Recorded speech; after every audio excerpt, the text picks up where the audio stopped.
আইপিএলে একটা প্লেয়ারকে যে দামে কেনা হয় সেই দামে বিপিএল এর জন্য গোটা একটা টিম তৈরি করা যাবে। প্লেয়ারদের কথা বাদ দিন, আইপিএলে চার ছক্কার সঙ্গে যারা নাচানাচি করেন তারাও কোটি কোটি টাকা পান। শাহরুখ, আম্বানি, প্রীতি জিন্তারা হাজার হাজার কোটি টাকা খরচ করে দল সাজালেও তারা সেসব টাকা উঠিয়ে নেন, সাথে প্রচুর লাভও করেন। কিন্তু কিভাবে, বিস্তারিত জেনে নিন।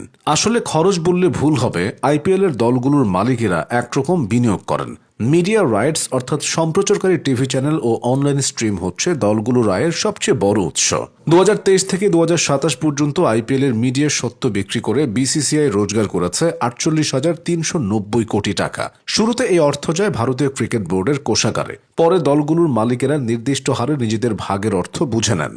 কোন দলের মালিক কত টাকা পাবে তা নির্ভর করে কোন দলটি কয়টি ম্যাচ খেলেছে তার উপর। প্রথম রাউন্ডে বাদ পড়া দলগুলোর চেয়ে প্লে অফ এবং ফাইনাল খেলা দলগুলো বেশি টাকা পান। এভাবেই মিডিয়া বা টিভি সত্ত্ব থেকে আইপিএল এর দলগুলো 60 থেকে 70% লাভ করে থাকেন। আইপিএল এর দ্বিতীয় সর্বোচ্চ আয়ের খাত হচ্ছে ব্র্যান্ড স্পন্সরশিপ।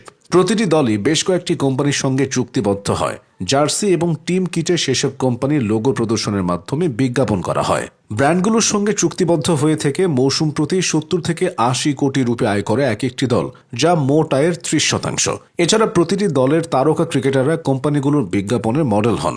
একবার দিল্লি ক্যাপিটালস বাংলাদেশের মুস্তাফিজুর রহমানকে মাত্র একটি ম্যাচ খেলিয়েছিল, কিন্তু ফিজের মাধ্যমে তারা ঠিকই তাদের সোশ্যাল মিডিয়া সাইটগুলোর মার্কেটিং করিয়ে নিয়েছিল। এই ব্র্যান্ড স্পন্সরশিপ থেকে প্রায় 20 থেকে 30% লাভ করে আইপিএল এর দলগুলো। গত 17 বছরে আইপিএল এর জনপ্রিয়তা যেমন বেড়েছে, তেমনি বেড়েছে ব্র্যান্ড ভ্যালু। তাই টাইটেল স্পন্সর হওয়ার দৌড়ে বিশাল অর্থ নিয়েই নামে বড় বড় ব্র্যান্ডগুলো।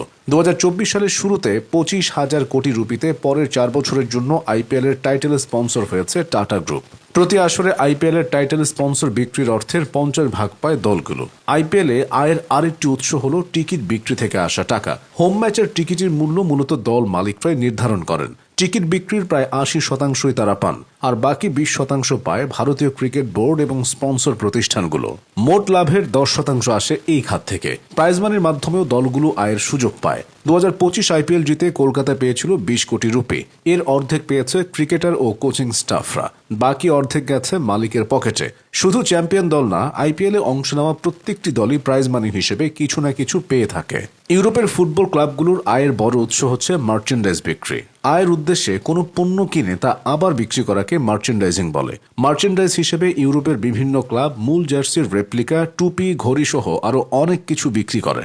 একই পথ অনুসরণ করে আইপিএল এর দলগুলো। তাদের মোট লাভের 5% আসে এই উৎস থেকে। এসবের পাশাপাশি দর্শকদের কাছে খাবার ও পানীয় বিক্রির জন্য স্টেডিয়ামের ভেতর স্টল থাকে। দলের মালিকেরা এই স্টলগুলো তৃতীয় কোনো পক্ষের কাছে ভাড়া দেয়, এ থেকেও আয় হয়। এছাড়া স্টেডিয়ামে জায়গা না পাওয়া দর্শকদের জন্য বড় স্ক্রিনে খেলা দেখার ব্যবস্থা করে ফ্র্যাঞ্চাইজিরা। নির্দিষ্ট অর্থের বিনিময়ে টিকিট কিনে বড় পর্দায় খেলা দেখতে পারে দর্শকরা। এটাকে বলা হয় ফ্যান ফেস্ট বা দর্শকদের জন্য উৎসব। এ থেকেও ইনকাম হয়। তাই আইপিএলে যেমন চার ছক্কার বৃষ্টি নামে, তেমনি অর্থের ঝঞ্ঝনানিও কানে বাজে।